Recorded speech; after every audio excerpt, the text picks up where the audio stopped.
Hello aspirants, welcome to India for IAS. ಕನ್ನಡದಲ್ಲಿ current ಅಫೇರ್ಸ್ನ ಪ್ರಸ್ತುತಿಪಡಿಸುವ ಸರಣಿಗೆ ನಿಮ್ಮೆಲ್ಲರಿಗೂ ಸ್ವಾಗತ. ನಾನು ಶಿವಲಿಂಗಯ್ಯ. ಸೊ ನಾವು ಇವತ್ತು ಡಿಸ್ಕಸ್ ಮಾಡ್ತಿರೋಂತಹ ಒಂದು ಟಾಪಿಕ್ ಬಂದು PM ಆಶಾ ಸ್ಕೀಮ್ ಅನ್ನುವಂಥದ್ದು, PM ಆಶಾ ಯೋಜನೆ ಅನ್ನುವಂತಹ ಒಂದು ಯೋಜನೆ ಸಮಿತಿಯನ್ನ ಈ ವಿಡಿಯೋದಲ್ಲಿ ನೋಡ್ತಾ ಹೋಗೋಣ. ಸೊ ಕಾಂಟೆಕ್ಸ್ಟ್ ಅನ್ನು ನೋಡೋದಾದ್ರೆ, ಇತ್ತೀಚೆಗೆ ಕೇಂದ್ರ ಸರ್ಕಾರವು ಪ್ರಧಾನ ಮಂತ್ರಿ ಅನ್ನದಾತ ಆಯ್ ಸಂರಕ್ಷಣ್ ಅಭಿಯಾನ ಅಥವಾ ಶಾರ್ಟ್ ಫಾರ್ಮ್ ನಲ್ಲಿ PM ಆಶಾ ಯೋಜನೆ ಏನಿದೆ ಇದನ್ನ ಮತ್ತೊಂದು ವರ್ಷದ ಅವಧಿಗೆ ಮುಂದುವರಿಸೋದಕ್ಕೆ ಅನುಮೋದನೆಯನ್ನ ನೀಡಿದೆ. ಸೊ ಇದರ ಮೂಲಕ ಇದರ ಅನುಷ್ಠಾನವನ್ನ 2025 ಮತ್ತು 26ನೇ ಸಾಲಿನವರೆಗೂ ಕೂಡ ವಿಸ್ತರಿಸಲಾಗಿದೆ. ಸೊ ಅದರಿಂದಾಗಿ ಈ PM ಆಶಾ ಸ್ಕೀಮ್ ಅಥವಾ ಪ್ರಧಾನ ಮಂತ್ರಿ ಅನ್ನದಾತ ಆಯ್ ಸಂರಕ್ಷಣ್ ಅಭಿಯಾನ್ ಯೋಜನೆ ಹೇಳ್ತಾ ಬರ್ಬೋದು. ಅಂಡ್ ಈ ಯೋಜನೆ ಬಗ್ಗೆ ನೋಡ್ತಾ ಬಂದಾಗ, ಇದೊಂದು ಪ್ರಧಾನ ಮಂತ್ರಿ PM ಆಶಾ ಸ್ಕೀಮ್ ಅಂತಾನೆ ಇದನ್ನ ಮುಖ್ಯವಾಗಿ ಎಲ್ಲರೂ ಕೂಡ ಕರೆಯುವಂಥದ್ದು. PM ಆಶಾ ಸ್ಕೀಮ್ ಅಂತಾನೆ ಕರಿತಾ ಬರ್ತಾರೆ. ಈ PM ಆಶಾ ಸ್ಕೀಮ್ ಅನ್ನುವಂಥದ್ದು ಪ್ರಧಾನ ಮಂತ್ರಿ ಅನ್ನದಾತ ಆಯ್ ಸಂರಕ್ಷಣ್ ಅಭಿಯಾನ್ ಅನ್ನುವಂತಹ ಒಂದು ಯೋಜನೆ ಆಗಿರುತ್ತೆ. ಸೊ ಇದು ಮುಖ್ಯವಾಗಿ ರೈತರಿಗೆ ತಮ್ಮ ಉತ್ಪನ್ನಗಳಿಗೆ ಲಾಭದಾಯಕವಾದಂತಹ ಬೆಲೆಯನ್ನು ಖಚಿತಪಡಿಸಿಕೊಳ್ಳೋದಕ್ಕೆ 2018ರಲ್ಲಿ ಸ್ಥಾಪಿಸಲ್ಪಟ್ಟಂತಹ ಅಥವಾ ಪ್ರಾರಂಭಿಸಲ್ಪಟ್ಟಂತಹ ಸರ್ಕಾರಿ ಯೋಜನೆ ಅಂತಾನೆ ಕರಿತಾ ಬರ್ತೀವಿ. ಇದು ಖರೀದಿ ವ್ಯವಸ್ಥೆಯನ್ನ, ಅಂದ್ರೆ ಸರ್ಕಾರದಲ್ಲಿ ಅಥವಾ ಸರ್ಕಾರದ ಒಂದು ವ್ಯವಸ್ಥೆ ಒಳಗೆ ಈ ರೈತರು ಉತ್ಪಾದಿಸಿದಂತಹ ಬೆಳೆಗಳ ಖರೀದಿ ವ್ಯವಸ್ಥೆಯನ್ನ ಬಲಪಡಿಸುವಂತಹ ಮತ್ತು ಕೃಷಿ ಉತ್ಪನ್ನಗಳಿಗೆ ಕನಿಷ್ಠ ಬೆಂಬಲ ಬೆಲೆಯನ್ನ ಖಚಿತಪಡಿಸಿಕೊಳ್ಳುವಂತಹ ಗುರಿಯನ್ನ ಹೊಂದಿದೆ ಅನ್ನುವಂಥದ್ದು ನೀವೆಲ್ಲರೂ. ಸೊ ಇದ್ರ ಜೊತೆಗೆ PM ಆಶಾ ಸ್ಕೀಮ್ ನ ಪ್ರಮುಖ ಕಾಂಪೋನೆಂಟ್ಸ್ ಏನುಗಳು ಅಥವಾ ಅಂಶಗಳು ಏನು ಅಂತ ಬಂದಾಗ, ಇದು ಮುಖ್ಯವಾಗಿ 3 ರೀತಿಯ ಕಾಂಪೋನೆಂಟ್ಸ್ ಗಳನ್ನ ನೋಡ್ತಾ ಬರ್ತೀವಿ. ಅದರಲ್ಲಿ ಮೊದಲಿಗೆ ಬೆಲೆ ಬೆಂಬಲ ಯೋಜನೆ ಅಂತ ಕರಿತೀವಿ, ಪ್ರೈಸ್ ಸಪೋರ್ಟಿಂಗ್ ಸ್ಕೀಮ್ ಅಂತ ಕೂಡ ಕರಿತಾ ಬರ್ತೀವಿ. ಇದರಲ್ಲಿ ಮುಖ್ಯವಾಗಿ ಎಣ್ಣೆ ಬೀಜಗಳಾಗಿರ್ಬೋದು, ದ್ವಿದಳ ಧಾನ್ಯಗಳು, ಪಲ್ಸಸ್ ಅಂತ ನಾವೇನ್ ಕರಿತೀವಿ, ಅಥವಾ ಕೋಪರ ಅಥವಾ ಕೊಬ್ಬರಿ ಅಂತ ನಾವೇನ್ ಕರಿತೀವಿ, ಇದಕ್ಕೆ ಮುಖ್ಯವಾಗಿ ಈ ಬೆಲೆ ಬೆಂಬಲ ಯೋಜನೆಯನ್ನ, ಪ್ರೈಸ್ ಸಪೋರ್ಟ್ ಸ್ಕೀಮ್ ಅನ್ನ ಯೂಶಲಿ ಜಾರಿ ಮಾಡಲಾಗಿದೆ. ಇದರ ಅಂಡರಲ್ಲಿ ಕೇಂದ್ರ ಸರ್ಕಾರವು ನೆಫೆಡ್ ಅಥವಾ ಏನು NAFED ಅಂತ ನಾವೇನ್ ಕರಿತೀವಿ ಅದಾಗಿರ್ಬೋದು, ಅಥವಾ ಫುಡ್ ಕಾರ್ಪೊರೇಷನ್ ಇಂಡಿಯಾ ಆಗಿರ್ಬೋದು, ಮತ್ತು ಇತರ ಏಜೆನ್ಸಿಗಳ ಮೂಲಕ ರೈತರಿಂದ ನೇರವಾಗಿ ಬೆಳೆಗಳನ್ನ ಸಂಗ್ರಹಿಸುವಂತಹ ಕೆಲಸವನ್ನ ಮಾಡ್ತಾ ಬರಲಾಗುತ್ತೆ. ಸೊ ಈ ಖರೀದಿ ಏನಿರುತ್ತೆ ಇದು MSP ದರದಲ್ಲಿ, ನಿಮ್ಗೆಲ್ಲ ಗೊತ್ತಿರೋ ಹಾಗೆ ಮಿನಿಮಮ್ ಸಪೋರ್ಟ್ ಪ್ರೈಸ್, ಕನಿಷ್ಠ ಬೆಂಬಲ ಬೆಲೆ ಅಂತ ನಾವೇನ್ ಕರಿತೀವಿ, ಸರ್ಕಾರ ಬರೋಬ್ಬರಿ 23 ಬೆಲೆಗಳಿಗೆ ಬಿತ್ತನೆಗಿಂತ ಮುಂಚೆನೆ ಒಂದು ಬೆಂಬಲ ಬೆಲೆಯನ್ನು ಘೋಷಣೆ ಮಾಡಲಾಗಿರುತ್ತೆ. ಸೊ ಈ ಒಂದು ಬೆಂಬಲ ಬೆಲೆಗಳ ಆಧಾರದಲ್ಲಿ ಈ ಒಂದು ಏನು ಧಾನ್ಯಗಳಿದಾವೆ ಅಥವಾ ಈ ಒಂದು ಏನು ಬೆಳೆಗಳಿದಾವೆ ಇದನ್ನ ಕೊಂಡ್ಕೊಳ್ಳಲಾಗುತ್ತೆ. ಇದರಲ್ಲಿ ರೈತರು ನ್ಯಾಯಯುತವಾದ ಒಂದು ಬೆಲೆಯನ್ನ ಪಡೆದುಕೊಳ್ಳೋದನ್ನ ಖಚಿತಪಡಿಸಿಕೊಳ್ಳುವುದಕ್ಕೆ ರಾಜ್ಯ ಸರ್ಕಾರದ ಖರೀದಿನಲ್ಲಿ ಪಾತ್ರವನ್ನು ವಹಿಸುತ್ತೆ ಅನ್ನುವಂಥದ್ದು ನಿಮ್ಗೆಲ್ಲ.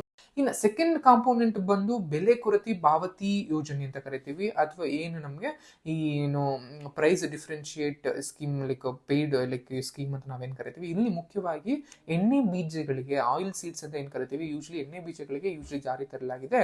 ರೈತರು ತಮ್ಮ ಉತ್ಪನ್ನಗಳನ್ನು ಮಾರುಕಟ್ಟೆಯಲ್ಲಿ ಮಾರಾಟ ಮಾಡ್ತಾರೆ.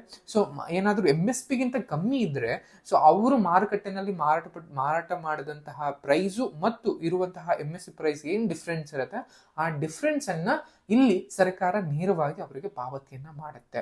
ಅದ್ರ ಬದಲಿಗೆ ಯಾವುದೇ ಆದಂತಹ ಫಿಸಿಕಲಿ ಗೂಡ್ಸ್ ನ ಪ್ರೊಕ್ಯೂರ್ ಮಾಡಲ್ಲ. ಬದಲಿಗೆ ಏನ್ ಹೇಳುತ್ತೆ, MSP ಒಂದು ರೇಟ್ ಇದೆ. ಫಾರ್ ಎಕ್ಸಾಂಪಲ್ MSP ಈಗ 800 ರುಪೀಸ್ ಇದ್ರೆ ಮಾರ್ಕೆಟ್ ನಲ್ಲಿ 600 ರುಪೀಸ್ ಇದೆ. ಮಾರ್ಕೆಟ್ ನಲ್ಲೇ ಮಾರೋದಕ್ಕೆ ಸರ್ಕಾರ ಹೇಳುತ್ತೆ. ಈ ಎರಡು ನಡುವೆ ಇರುವಂತಹ 200 ಡಿಫ್ರೆನ್ಸ್ ಏನಿರುತ್ತೆ, ಸೊ ಇದನ್ನ ಸರ್ಕಾರ ಏನು ಈ ರೈತರಿಗೆ ನೇರವಾಗಿ ಅವರ ಅಕೌಂಟ್ಗಳಿಗೆ ಹಾಕ್ತಾ ಬರುತ್ತೆ. ಇದನ್ನ ನಾವು ಬೆಲೆ ಕೊರತೆ ಪಾವತಿ ಯೋಜನೆ ಅಂತ ನಾವು ಕಂಡು ಬರುವಂತದ್ದು ಕಾಂಪೋನೆಂಟ್ಸ್. ಅಂಡ್ ಥರ್ಡ್ ಕಾಂಪೋನೆಂಟ್ಸ್ ಬಂದು ಖಾಸಗಿ ಖರೀದಿ ಅಥವಾ ಸ್ಟಾಕಿಟ್ಸ್ ಯೋಜನೆ ಅಂತ ನಾವು ಕರಿತಾ ಬರ್ತೀವಿ. ಸೊ ಇಲ್ಲಿ ಖರೀದಿಯಲ್ಲಿ ಖಾಸಗಿ ವಲಯದ ಒಂದು ಭಾಗವಹಿಸುವಿಕೆಯನ್ನ ಸರ್ಕಾರ ಪ್ರೋತ್ಸಾಹವನ್ನ ಮಾಡಲಾಗುತ್ತೆ. ಅಂದ್ರೆ ಖಾಸಗಿ ಸಂಸ್ಥೆಗಳು ರಾಜ್ಯ ಸರ್ಕಾರದ ಮೇಲ್ವಿಚಾರಣೆಯಲ್ಲಿ MSP ನಲ್ಲಿ ಬೆಳೆಗಳನ್ನ ಖರೀದಿ ಮಾಡುವಂತಹ, ಸಂಗ್ರಹಿಸುವಂತಹ ಕೆಲಸವನ್ನ ಮಾಡ್ತಾ ಬರ್ತವೆ. ಸರ್ಕಾರವು ಖಾಸಗಿ ಖರೀದಿದಾರರು ಏನಿರ್ತಾರೆ ಅವ್ರಿಗೆ ಸೇವಾ ಶುಲ್ಕವನ್ನ ಪಾವತಿಸುತ್ತೆ. ಮಿಕ್ಕಿದಂತೆ ಎಣ್ಣೆ ಬೀಜಗಳಿಗಾಗಿ ಆಯ್ದ ಜಿಲ್ಲೆಗಳಲ್ಲಿ ಇದನ್ನು ಕೂಡ ಜಾರಿಗೆ ತರಲಾಗಿ ನೋಡುವಂಥದ್ದು. ಅದ್ರ ಜೊತೆಗೆ ಈ PM ಆಶಾದ ಒಂದು ಉದ್ದೇಶಗಳು ಏನೇನು, ಆಬ್ಜೆಕ್ಟಿವ್ಸ್ ಏನೇನು ಅಂತ ನೋಡ್ತಾ ಬಂದಾಗ, ರೈತರಿಗೆ MSP ದರವನ್ನ ಪರಿಣಾಮಕಾರವಾಗಿ ತಲುಪ್ತಿದೆಯಾ ಅನ್ನುವಂತಹ ಒಂದು ಖಚಿತಪಡಿಸಿಕೊಳ್ಳೋದಾಗಿರ್ಬೋದು.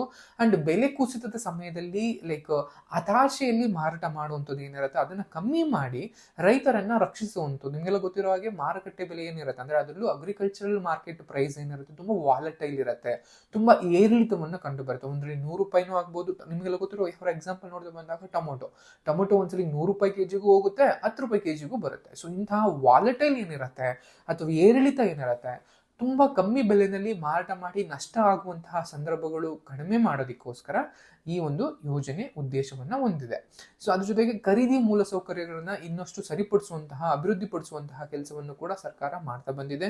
ಎಣ್ಣೆ ಬೀಜಗಳು, ಪಲ್ಸಸ್ಗಳು ಅಥವಾ ಸೀರಿಯಲ್ಸು, ಧಾನ್ಯಗಳು ಅಂತ ನಾವೇನ್ ಕರಿತೀವಿ, ಇದೆಲ್ಲ ಉತ್ಪಾದನೆಯನ್ನ ಪ್ರೋತ್ಸಾಹಿಸುವ ಮೂಲಕ ಬೆಳೆ ವೈವಿಧ್ಯೀಕರಣ ಅಂತ ಕರಿತೀವಿ, ಅಥವಾ ಈ ಕ್ರಾಪ್ ಡೈವರ್ಸಿಫಿಕೇಶನ್ ಅಂತ ನಾವೇನ್ ಕರಿತೀವಿ, ಇದನ್ನ ಉತ್ತೇಜನ ಮಾಡುವಂತಹ ಕೆಲಸವನ್ನು ಕೂಡ ನಾವು ನೋಡ್ತಾ ಬರುವಂಥದ್ದು. PM ಯೋಜನೆಯ ಮಹತ್ವ, ಈ ಯೋಜನೆಯಿಂದ ಆಗುವಂತಹ ಮಹತ್ವದ ಒಂದು ಯೋಜನೆಗಳು ಏನೇನು ಅಂತ ನೋಡ್ತಾ ಬಂದಾಗ, ರೈತರ ಒಂದು ಆದಾಯವನ್ನ ಹೆಚ್ಚಳ ಮಾಡುವಂಥದ್ದಾಗಿರ್ಬೋದು, ಅಥವಾ ಕೃಷಿ ವ್ಯವಸ್ಥೆಯಲ್ಲಿ ಖರೀದಿ ವ್ಯವಸ್ಥೆಯ ಒಂದು ಬಲವನ್ನ ಪಡಿಸುವಂಥದ್ದು. ಅಂದ್ರೆ ನಿಮ್ಗೆಲ್ಲ ಗೊತ್ತಿರೋ ಹಾಗೆ ಗೋಧಿ ಮತ್ತು ಅಕ್ಕಿಯಂತಹ ಸಾಂಪ್ರದಾಯಿಕ ಬೆಳೆಗಳಿಗೆ ಏನು MSP ಕೊಡುತ್ತೆ, ಅದಕ್ಕೂ ಮೀರಿ ಎಣ್ಣೆಕಾಳುಗಳು, ದ್ವಿದಳ ಧಾನ್ಯಗಳು, ಕೊಬ್ಬರಿಗಳ ಮೇಲೆ ಕೇಂದ್ರೀಕರಿಸುವುದರಿಂದಾಗಿ ಬೆಳೆಗಳ ಒಂದು ವೈವಿಧ್ಯೀಕರಣವನ್ನ ಉತ್ತೇಜನ ಮಾಡುತ್ತೆ ಅನ್ನುವಂಥದ್ದು. ಸರ್ಕಾರದ ಒಂದು ಭೌತಿಕ ಸಂಗ್ರಹಣೆಯ ಹೊರೆಯನ್ನ ಕಡಿಮೆ ಮಾಡುವಂಥದ್ದು. ಅಂದ್ರೆ ಈ ಯೋಜನೆ ಮೂಲಕ ಖಾಸಗಿಯವರಿಗೂ ಕೂಡ, ಏನು ಪ್ರೈವೇಟ್ ಪ್ಲೇಯರ್ಸ್ ಅಂತ ನಾವೇನ್ ಕರಿತೀವಿ, ಖಾಸಗಿ ಸಂಗಣಕಾರಿಗೂ ನಾವು ಸಪೋರ್ಟ್ ಅನ್ನ ಮಾಡೋದ್ರಿಂದಾಗಿ, ಆಪ್ಷನ್ ಅನ್ನು ಕೊಡೋದ್ರಿಂದಾಗಿ ಸರ್ಕಾರದ ಮೇಲಿರುವಂತಹ ಹೆಚ್ಚಿನ ಒಂದು ಹೊರೆಯನ್ನು ಕಮ್ಮಿ ಮಾಡುವಂಥದ್ದು. ಆಹಾರ ಭದ್ರತೆ ಮತ್ತು ಸ್ವಾವಲಂಬನೆಯನ್ನು ಬೆಂಬಲ ಮಾಡೋದಾಗಿರ್ಬೋದು. ದ್ವಿದಳ ಧಾನ್ಯಗಳು, ಎಣ್ಣೆ ಬೀಜಗಳನ್ನ ನಾವು ಹೆಚ್ಚು ಉತ್ಪಾದನೆ ಮಾಡೋದಕ್ಕೆ ಪ್ರೋತ್ಸಾಹ ಮಾಡೋದ್ರಿಂದಾಗಿ ಅಂತಾರಾಷ್ಟ್ರೀಯದಲ್ಲಿ ನಾವು ಆಮದು ಮಾಡ್ಕೊಳ್ತಾ ಇರೋದನ್ನ ಕಮ್ಮಿ ಮಾಡ್ತೀವಿ. ಅಂಡ್ ಮಾರುಕಟ್ಟೆ ಆಧಾರಿತ ಸುಧಾರಣೆಗಳನ್ನ, ಸಂಗ್ರಹಗಳನ್ನ ಅಥವಾ ಸುಧಾರಣೆಗಳನ್ನ ಕಮ್ಮಿ ಮಾಡೋದಾಗಿರ್ಬೋದು. So these are the things ನಾವು ಬೇಸಿಕ್ ಆಗಿ ಮಾಡುವಂತಹ ಅಥವಾ ಇದು ಮಾಡುವಂತಹ ಒಂದು ಕೆಲಸಗಳಾಗಿರ್ತವೆ ಅನ್ನುವಂಥದ್ದು ನಿಮ್ಗೆಲ್ಲರೂ ತಿಳ್ಕೋಬೇಕಾದಂತಹ ಅಂಶವಾಗಿರುತ್ತೆ. ಸೊ ಪ್ರಾದೇಶಿಕ ಸಮಾನತೆಯನ್ನು ಕೂಡ ನಾವು ಪಡೆಯಬಹುದು ಈ ಯೋಜನೆ ಮೂಲಕ ಅನ್ನೋದು ನಿಮ್ಗೆಲ್ಲ ಗೊತ್ತಿರಬೇಕಾಗುತ್ತೆ.